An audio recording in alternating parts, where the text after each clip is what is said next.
भैया का होगेगा और एक चीज परोसी मांगे अच्छा करे ओ फिर सुखा सुखा खबर रहता काला कई हसन भैया परोसी ये मोटरसाइकिल चलावे त पेट्रोल लगते वो ट्रैक्टर चलावे त डीजल और गाड़ी बैला में हंडी तेल लगते मंडली ऐसे का बोला कामा और कैसे डांटेगा नहीं जानत तो सुन वो बतावत हूं ये बता देगा डीजे परमेश्वर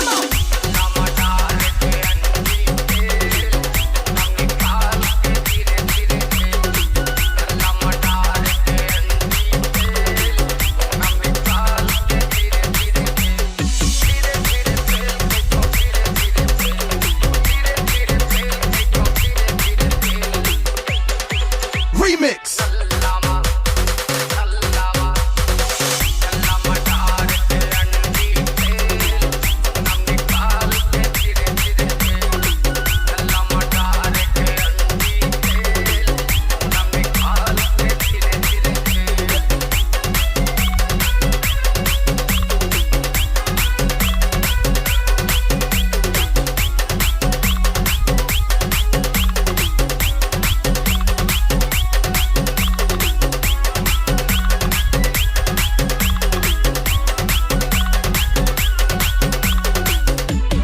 DJ Kimraj.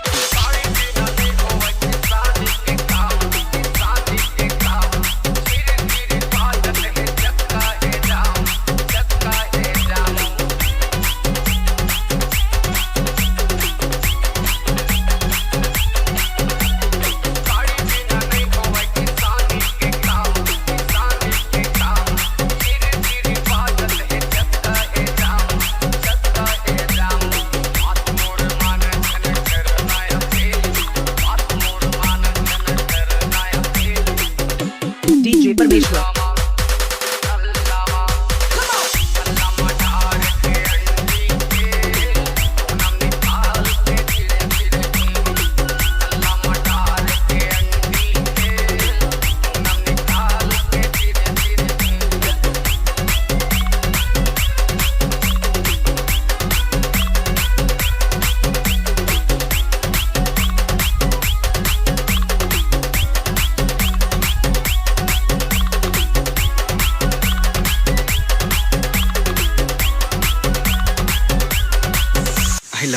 I love you.